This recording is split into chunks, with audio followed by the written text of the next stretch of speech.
பாகிஸ்தானை விட தமிழகத்தை பாரதிய ஜனதா அரசு பகைமையாக நினைக்கிறதோ என எண்ணும் வகையில் மத்திய அரசின் நடவடிக்கைகள் அமைந்திருப்பதாக அதிமுகவின் அதிகாரப்பூர்வ நாளேடான நமது எம்ஜிஆர் கேள்வி எழுப்பியுள்ளது.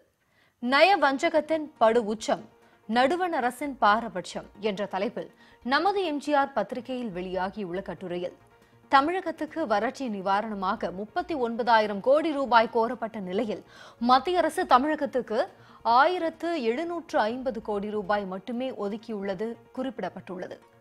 மீத்தேன் திட்டத்துக்கு மீண்டும் ஒப்புதல் அளித்துள்ளது தமிழகத்தை முழுமையான பாலைவனமாக்கும் நடவடிக்கையே என்றும், நாட்டை அழித்து வருமானத்துக்கான வாய்க்காலாக மாற்றுவது பேரபாயம் என்றும் அக்கட்டுரையில் தெரிவிக்கப்பட்டுள்ளது. மீத்தேன், ஹைட்ரோ கார்பன் திட்டங்களுக்கு அனுமதி அளிப்பது பொன் விளையும் தமிழகத்தை புல்லும் முளைக்காத பாலைவனமாக்கும் செயல் என்றும் அதில் கூறப்பட்டுள்ளது.